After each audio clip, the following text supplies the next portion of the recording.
Hello everyone, and welcome back to another Cardconomist video. It's me, TCC, and I'm checking in. I haven't seen you guys in a little while. Hey look, where'd all my hair go?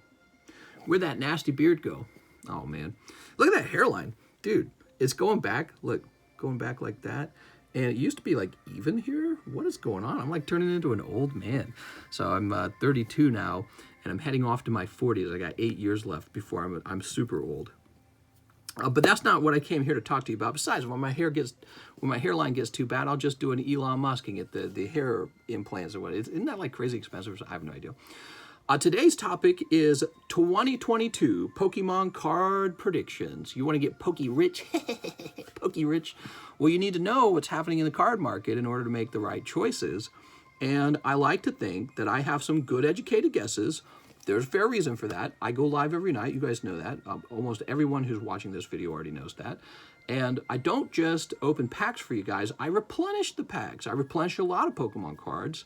And what that means is spending thousands and thousands of dollars almost nightly on Pokemon cards in the secondhand market. I don't have a supplier. I wouldn't mind a supplier, but I currently don't have a supplier.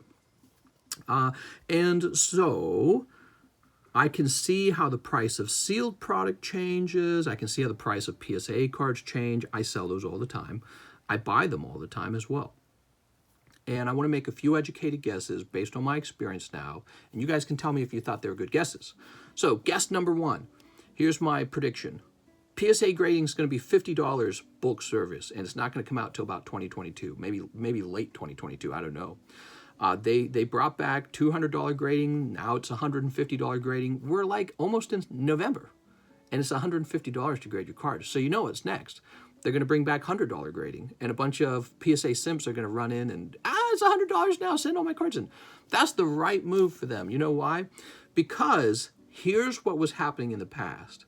You had a guy, and he wanted PSA 10 Pikachu, and he would just go over to eBay and buy PSA 10 Pikachu. But now, because PSA has been shut down, that doesn't exist.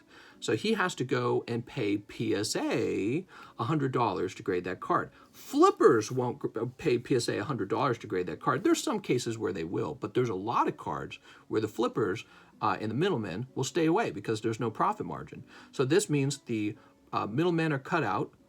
They're not listing on eBay anymore. And the guys who really just wanted to collect the card are going to take their card and directly send it to PSA, which admittedly some won't because they won't bother to learn how to grade.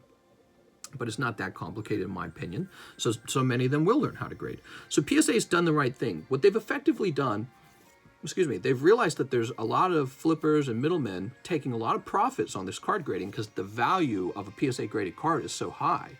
And they said, you know, we don't need you. We're just going to raise our prices. You're out of business. And the customers who are actually paying the money for these cards and creating the demand, they'll come directly to us. So they're going to go from 150 probably to 100, and then probably bulk will be 50. That's my guess because, you know, there's plenty of cards on the table left. At $100 per card, you can start thinking about sending in your hyper rares, right? But at $50 a card, now you can start thinking about sending in, I don't know, like your Shining Fates, Shiny Hollows or something like that. And so that's why I think it'll drop down to 50. It could go below that. They could have specials where it falls below that. I don't really know. Maybe it'll be 40. So, but that's my prediction is they could probably get away with 50 pretty well. And lots of cards would still be sent in to grade. So PSA grading moves to $50. Prediction number two.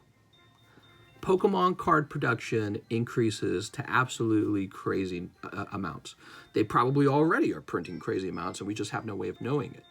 What's interesting about Pokemon card production is the price of boxes are still so high. I can't believe it, right? Actually, when it came to Battle Styles and when it came to Chilling Reign, it wasn't that bad, but here we are with Evolving Skies. And admittedly, Evolving Skies is maybe the hottest set I've seen in a long time. Right, all the evolutions in it, and Rayquaza. There's like 3 Rayquazas. Hyper Rare, the V, and the VMAX. It's amazing. Right, so Rayquaza, and those are of course, you could count the regular full art Rayquaza as well as the Rayquaza VMAX. People won't grade as many of those, though. That's the thing. So it's a hot set. And it's like approaching 200 already. And It just has those vibes of like Vivid Voltage vibes, let's say. And Vivid Voltage was insanity. Do you guys remember Vivid? It was like $300, $400 a box. I was like, I can't, stop buying the Vivid, please. You know, it's so expensive. I don't want you to spend your money on it. It's not worth it. It would feel terrible because I'd open up a Vivid Voltage pack. They'd be all cold, and that person would be out like 40 to 80 bucks. It was insane. Now, my thoughts, I've been to Walmart a few times. I always look at the card shelves because I want to kind of see how does the public feel about those cards. And I can see on the shelves, Pokemon cards are still wiped out. There's plenty of Yu-Gi-Oh! There's plenty of Magic the Gathering. There's some sports cards. It's obvious that there's certain sport card sets that everybody wants and some that get left behind, like hockey or something like that. Sorry, hockey. But yeah, no Pokemon. Pokemon's gone. And it remains gone, and that tells me that really they're still underproducing compared to the demand. This is despite the fact that people are not sending their cards off to PSA. So I don't know at what point they'll be able to produce enough that the shelves at Walmart are effectively full, right? Like, how much do you actually need to shake all of the scalpers out of the hobby? It just some nutty amount of cards probably will do it, but it will happen. That's the prediction. It will happen. Eventually, Pokemon will say, hey, we're here to make money. We're not here to make you money. And they will print enough that you're like, I can't flip that anymore. And I think we're closer to that than we were last year in February. February, by the way, if you guys didn't know, of 2021 was such a spike in card prices. And it was related to two things. You had the stimulus check and you had Logan Paul at the same time. It was a perfect storm. So card prices were so high at that point. It was really remarkable. Actually, I regret anything I bought during that period because right after that period ended, those prices tanked, right? Especially if you bought Charizards, which lucky for me, I was saving up to move. So I was not buying Charizards, but I could have been. Charizards got really expensive during that period. And then they tanked, along with a lot of other things, they tanked. They just, poof, right afterwards. They fell right away. Now we're at a point where the card grading cost is going way up, despite all the mom and pop shops, which maybe you should consider one. I'm TCC grading. Also, the production of cards clearly are up. Battle Styles is in stock. Chilling Reign is in stock. It's not that expensive. Evolving Skies shows us that demand can still outweigh that crazy high supply, but they're close, right? Close. Now, here's the next part of this prediction. Prediction number 3. You're not going to make money in the collectibles hobby anymore. That's my third prediction. You will. Some guys will. Really clever guys who have been doing this for a long time and understand it really well. Here's the thing, though. If you had gotten into collecting 3 years ago, 2.5 years ago, you were just going to make money. You could throw all your money into Pokemon cards. It doesn't matter what you bought. It went up. It went way up in price. So if you were buying just anything Pokemon card related 3 years ago, and if you bought the right ones, you're just fantastically rich now. If you pulled out, the funny thing is, you go to school, you spend all this money on a school loan. If 2.5 years ago, if you took out $50,000 to go to school, spend every penny on Pokemon cards, just do the math. Like, there were Team Rocket boxes around that period that you could get for like $3,000 a box, and then now they're like $15,000 to $20,000 a box, roughly. I have to go look it up in the Buy It Now. Just do the math. If you had bought $50,000 of those vintage boxes, you'd be so rich now, and they sell. That's the crazy part. People definitely want them. And maybe you wouldn't sell them for exactly 15 or 20, but yeah, you kind of would actually. You could even break them off into pack breaks, you know what I mean? That's what I do. We'll do like a box break or something like that. So anyways, now in the future, you have to be very clever to make money on cards. And I think that making money on cards will come back down to luck, which was the original design of card collecting. You would buy a booster pack, Pokemon would make money, but you would only make money if you opened a Charizard, because everyone wants Charizard, and he's going to go for a little extra. But the truth is, if you kept playing, if you kept opening packs, you break even, because you collect one Charizard, and then you collect one of everything else. In large numbers, you collect an even amount of everything. So you break even. You're essentially just buying a card product, a toy, and you're not getting fantastically wealthy. So that is my prediction for the future, those 3 main things. Now, there's a fourth prediction. The prediction number 4 is going to be all about the price of slabs. The price of slabs is kind of like its own thing, right? So I'm a big collector of the slabs. I really like them. And one of the things that I think will happen with the modern slabs is they will go, they already have been, but they're going to continue to fall in price. And I will explain why, and there's more to it. So the problem with the modern slabs is they were being submitted back when grading was really, really cheap.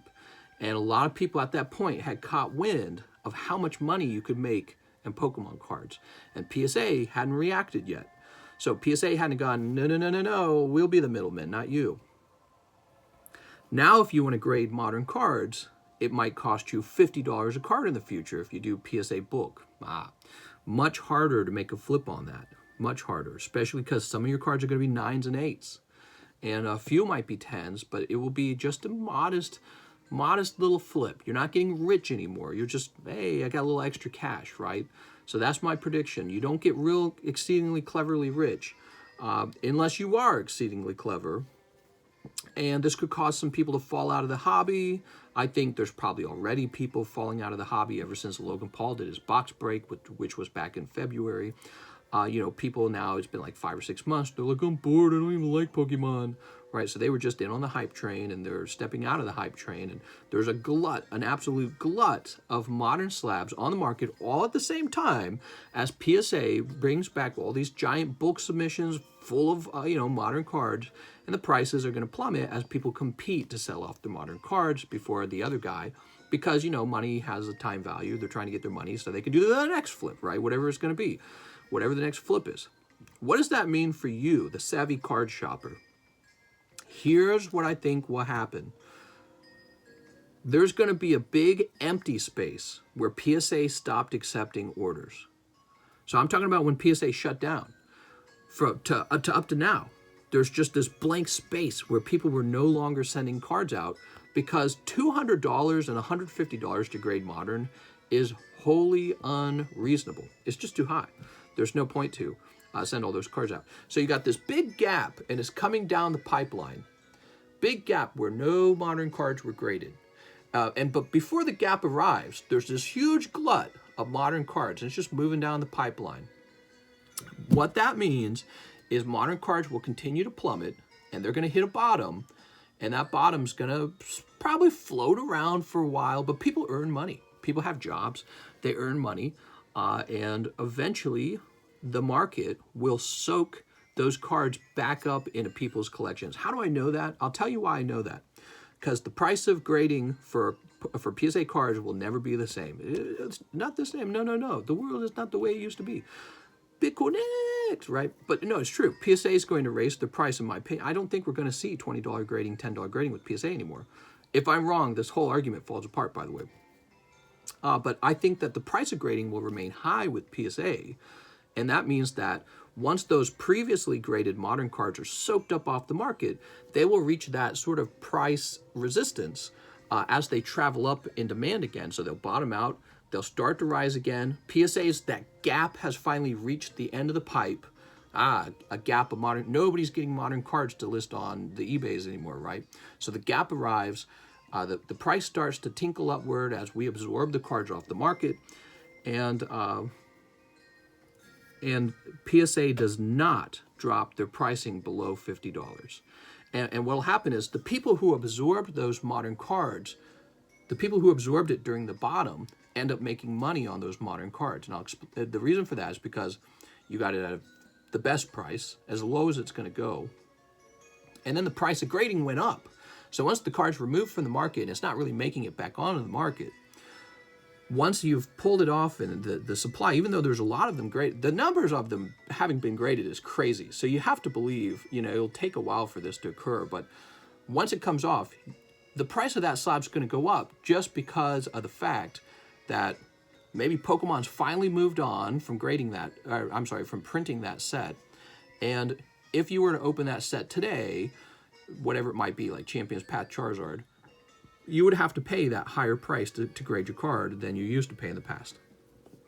So that's my prediction. The gap comes down the pipeline, the gap created by PSA shutting down, It arrives, modern slabs are soaked up, the price on those modern slabs rise, so there'll be a bottom and then a rise right afterwards. But we're not done seeing the modern cards come down. Modern cards are maybe not even close to being done coming down. I think they will hit a point where they're very, very low. And what that means for you, the savvy shoppers, that rather than opening hidden fates, you should consider just buying what it is, whatever it is you wanted. Are you chasing after shiny Charizard from Hidden Fates? Go buy a shiny Charizard. Maybe wait another month and buy a shiny Charizard, because more and more and more are going to come back from PSA. All right. Of course, we're heading into Christmas as well, so who knows how that plays into this, if it's significant or not. People buy presents for each other, for the children as well. So that could also create some demand, and people are indoors because it's cold outside, so that also could affect the demand in the card market. During the most active warm season of summer, why would people be inside at home working on their card collection? They'd be working on it during Christmas, because that's what you do, and then you send your friends cards. All right, so the price of modern cards will fall even further, hit a bottom, and rise. That's not so complicated, but I explained why I believe that, or how it's going to occur. Also, when do you think the gap will hit? So the gap will hit when PSA has finished on their backlog and they haven't quite opened up bulk grading yet. It'll be kind of in that area, okay, time-wise. And you can keep an eye on them to figure that out. All right, and the last prediction is going to be, it's so funny, I remember writing the notes. I didn't have the notes, I remember them all. The last prediction is going to be the price of vintage first edition cards, or just in general vintage rare cards. They will remain steady. So I'm predicting that the price of modern will fall, PSA modern, and the price of PSA vintage will hold steady. The reason that they will hold steady, I think, is because they were already a little bit overpriced, and yet the demand for them continues to rise as well. So they're going to see the same thing. That gap's going to show up. I think vintage is a little overpriced. Everyone's like, oh, you got to buy vintage. Vintage is the best thing ever. And I don't think vintage is the best thing ever. I do have an opinion on the best thing ever. It's not vintage PSA graded cards. So anyways, I think they're a little overpriced right now, and as that big gap comes down the pipeline from when we couldn't grade cards, even those will feel the effect of that, and I don't think that they'll shoot upward in price. I think they'll just kind of hover. Maybe there'll be a small increase, but basically what's cool about the vintage cards is while the modern's dropping, vintage has held on to its value.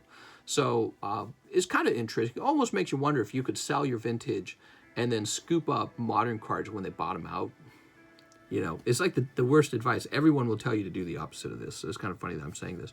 But I'm not here to convince you to sell vintage and buy modern. However, what I am here to tell you is about what I think is the very, very safest investment when it comes to Pokemon cards, and it's something I've talked about many times, and I still strongly believe it. You need to buy some of this sealed product.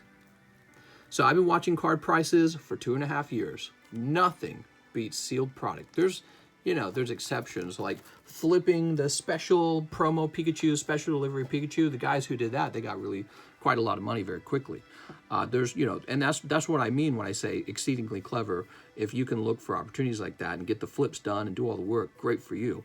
But if all you want to do is sit back, hit a few buttons, and invest in Pokemon cards, really all you need to do is pick an extremely high quality set like Evolving Skies, chug it away in your closet, chuck it away. I think I said chug. Chuck it away into your closet and leave it alone for like 2 years and watch it go from whatever you paid to about $500 a box. And that will happen once the last print run is done on Evolving Skies. It will jump significantly because it's way too popular of a set. It's fantastic. It's got like 3 Rayquazas in it, hyper rare, 4 really if you count the regular full art. Full art Rayquaza, hyper rare Rayquaza, alternative art V, alternative art V Max. It's so much. And then the same like Sylveon and Umbreon, you got the V Max and the V alternative arts, but you also have the hyper rares and the full arts. It's a kick butt set. Maybe the upcoming sets are really good as well. I'm not saying not to buy those, but Evolving Skies is a very safe bet. And even Rebel Clash has nearly doubled in price in just 1 year.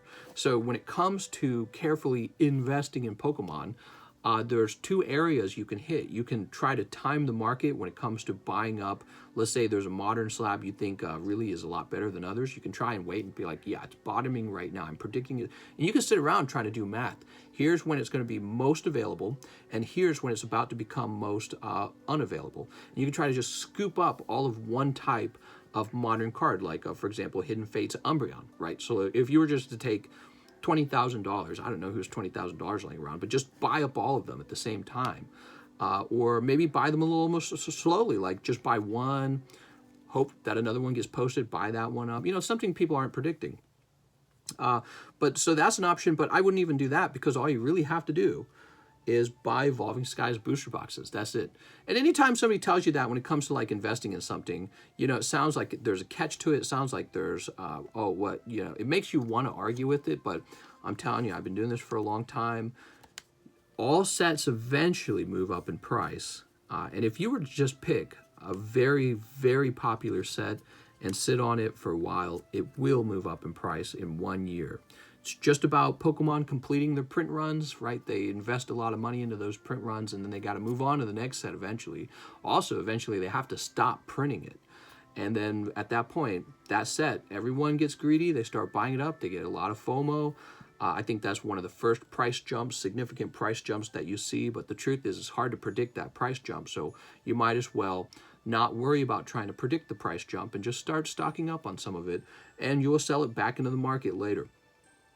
Eventually, Pokemon will print enough sealed product that you cannot even do that. But I don't think Pokemon's reached that point yet. I think they will in the future. But yeah, eventually, you will not even be able to chuck those boxes away in your closet and expect to have very much of a return in a year. One of the problems with this advice is if Pokemon cards are outperforming the stock market in terms of how quickly your money grows, really what that means is more and more people are meant to step in and invest that way until it reaches a point where that doesn't work anymore. So when you see a 7% return on Pokemon sealed products sitting in your closet, a 7% return or something similar, maybe 15% tops, I don't know. When you see that, that's when you know that there's a ton of people getting into it. They're there, and Pokemon's printing that stuff like it's made out of. They're printing it like the Federal Reserve prints U.S. dollars, right? So that's when you know too much has been printed. And are we there yet? I don't think we're there yet. So the time is still available to go out and build a position on some kind of sealed product that you want to buy. Should you buy older sealed product like Team Rocket First Edition booster box, or should you buy maybe like the XY era or Black and White era or Sun and Moon even? Like Sun and Moon's getting kind of old, right, guys? You certainly could. I think that there is a sort of price resistance that occurs with sealed product as well, where people enjoy opening up packs that are fairly affordable. You know what I mean? Like, people don't really want to start opening booster packs that cost like $25 a booster pack. You really see a slowdown at that point, both because of people's limited financial means, but also just because it's too big of a gamble. Only people with deep pockets want to gamble that much money, seeing if they hit the Charizard that they can then grade and then flip, and then maybe it doesn't grade right. So really, when a booster box is around the $120 range, between $120 to $500 is where you want to get in and watch it, double in price or triple in price over time. And so that's my advice. But now you know how I feel about the card market and the predictions for 2022. Buy that Evolving Skies. Wait till September 2022. You'll see that I was right. The price of the box by then could be about $200 to $300. Well, it's almost $200 now, isn't it? So what you'd really like it to be at is about $340 by next year. You'd want that box to cost about $340, and that's not hard to imagine at all. Would that outperform a vintage PSA slab? You don't want to lose out on opportunity cost, right? My opinion, very, very possible. Maybe likely. Because with, again, we're dealing with a glut of PSA cards coming onto the market. We're dealing with perhaps people leaving the market that weren't there before, or, they joined because of Logan Paul. It's possible that instead of buying sealed product, you should only be buying up rare vintage slabs like, I only buy WotC First Edition. Yeah, you and everyone else who had the exact same idea of buying up all the vintage cards off the market, and now you're the guy buying these cards at really high prices. But remember, it's not all about people who are just trying to make money. It is about people who are trying to actually collect that. And when those cards get like to $10,000 to collect one of them, I can't say there's a lot of collectors out there right now ready to collect them for a whopping $5,000. And definitely not even $10,000, right? Because when you buy that, you're wanting it to double in price. I use doubling in price as a very simple concept, right? But you're talking about appreciation of the item that you're buying. So it's not very hard for Evolving Skies to go from, let's say, $170 a box to $340 a box. And then when the packs are sold off, it's like $10 a pack. People can actually handle that quite easily. And they're buying something that they enjoy doing. It's kind of like a scratcher ticket, except with the children's piece of cardboard. So that's a very feasible product, a very feasible price point that people aren't going to shy away from. And I expect that to happen. And it does happen for literally every set. I've been watching it for a while. And it's part of that's just a function of Nintendo Pokemon not printing enough of it. And again, I think they will eventually. If we all put Pokemon cards in our closet collectively, they will print crazy amounts. That's why my other prediction was that Pokemon still has ways to go before they've printed enough. Because guys like me can still put it in my closet and make money off of it in a year. And that shouldn't be allowed. It should be, you can only make about 7% in a year, at which point it would be, might as well just buy stock. So that's why I believe that that's the amount of cards I believe Pokemon will need to print in order to stop people like me and you from stockpiling it in our garage or in our barn or whatever, in our barn, in our closet. Okay, I've said a whole bunch of stuff. We're 26 minutes in. How you guys liking the TCC podcast today? You guys like it? You want to hear me go? You want to hear me talk more? Let's see. Any other predictions? Any other predictions? I don't like modern slabs right now. They're tricky. Vintage is very cool, but I think it's already a little overpriced. And sealed boxes of Evolving Skies are an easy bet. Easy bet, double your money. The last thing I would state is probably just that I don't know what happens if the economy crashes. I'm not talking about Pokemon. I'm talking about the actual real world economy, with big boy stuff like banks and houses and commodity markets and stuff like that. If it all comes crashing down, I suppose if you had put all your money into the stock market, then it would fall as well. I don't know. People say, buy Bitcoin. I'm not a huge fan of Bitcoin at all. So I don't like Bitcoin because the idea is that when the market crashes, you'll easily be able to sell your Bitcoin to somebody. And, now that the market crashed, I can't wait to buy Bitcoin. No, actually, it'd be a lot of people trying to sell their Bitcoin so that they can go buy real assets like a house, cheap houses, or stocks that crashed. So it's interesting. I feel like when it comes to Bitcoin, you actually have to sell your Bitcoin just before the crash in order to actually have giant returns. I think Bitcoin's kind of struggling a little right now. You saw a little bit of a recovery and it is starting to fall a little bit again. I don't know what it'll do in the future. All of the selling points for Bitcoin actually I've realized over time that I don't think they're very good. Same with gold, by the way.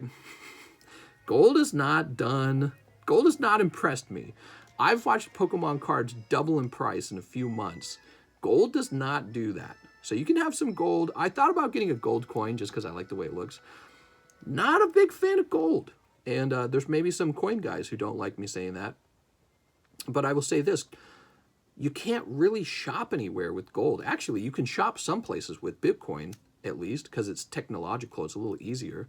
But not a lot of grocery stores are taking gold coins. And even the smallest gold coin is like $60 or something like that. Although the cost of food these days is like, it might as well, because it's like crazy expensive from all the inflation. But then again, so here's another concept. Here's perhaps a criticism for Pokemon cards. So supposing that the economy doesn't crash, we don't have like a big recession. And again, I don't know what it would look like in a recession. Might be a buyer's market for Pokemon cards in a recession. The prices fall dramatically because of hard times. And if you've got a steady income because you're doing something that's unaffected or just still in demand, you walk right in and start buying up all the Pokemon cards, because probably when the economy eventually recovers, the prices will go back up. Well, anyways, probably what will happen is you'll continue to see a rise of inflation, because I think that what would actually happen is the government would say, hey, we're not going to have a recession. We're going to stop people from being evictable. We'll prop up failing businesses with cash injections, and we'll hand out more stimulus checks, and people will spend the stimulus checks on product, and that means that the economy is just humming along. But of course, every time you do that, the cost of those goods rise. We all know this. You've heard everyone talk about this a million times by now, probably. However, here's one of the interesting things. So with Pokemon cards, I used to think, see, it's like the Bitcoin guys and the gold guys. They're always making predictions about how great Bitcoin is and gold is. Well, I used to think for Pokemon cards, and I'm a Pokemon guy, that inflation will benefit Pokemon cards. But I thought about it a little more. If the price of food inflates, and the price of gas goes up, and the price of rent goes up, so that you're spending all your money on food, gas, and rent, where's the money you have left over for Pokemon cards? You don't have any money left over. So it's an interesting thing. For some people, Pokemon cards become easier to buy. Like if you run a business, when inflation occurs, I would argue that you might even get richer. And I'll tell you why. Because with the sort of like, I would say, socialist Democrat politicians, their solution to this kind of inflation will be to print money and then give it to the poor people at the very bottom, and then they'll go and buy a product from you. So they don't have enough money for anything, and it's so bad for them that the government has to hand them money. But for you, you get to kind of absorb that money. You're like, oh, good for me. And then you can go around, you can turn around and buy Pokemon cards with that money. For the middle class, however, the inflation really will just be a lowering of their buying power. And this might actually block them from being able to buy regular Pokemon cards. And so, yeah, I've been thinking about it. There might be sort of an evening out between the business owners and the regular average Joe when it comes to, but then it depends, like, are business owners buying Pokemon cards, or is it the average Joe buying Pokemon cards? I think it's the latter. So anyways, those are my thoughts. What would happen in an actual recession? Would Pokemon cards actually fall in price? I feel that Bitcoin would fall in price, and I feel that I suspect gold would fall in price. You probably think, gold will go up in price. It did that in 2008, and then it fell right afterwards. So people learn from those historical moments.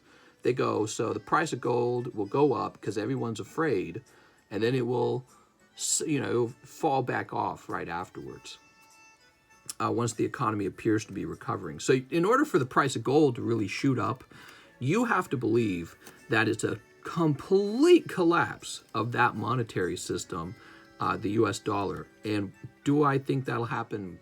I doubt it. The U.S. military, you got a U.S. military. I don't think it will happen. The U.S. dollar will just be worth a lot less, maybe. And you don't have to buy gold in order to protect yourself from the falling dollar. Because the point of owning, for those who don't understand, the point of owning Bitcoin and gold, it's not because you want gold, and it's not because you want Bitcoin. Gold maybe a little bit. It is cool to look at.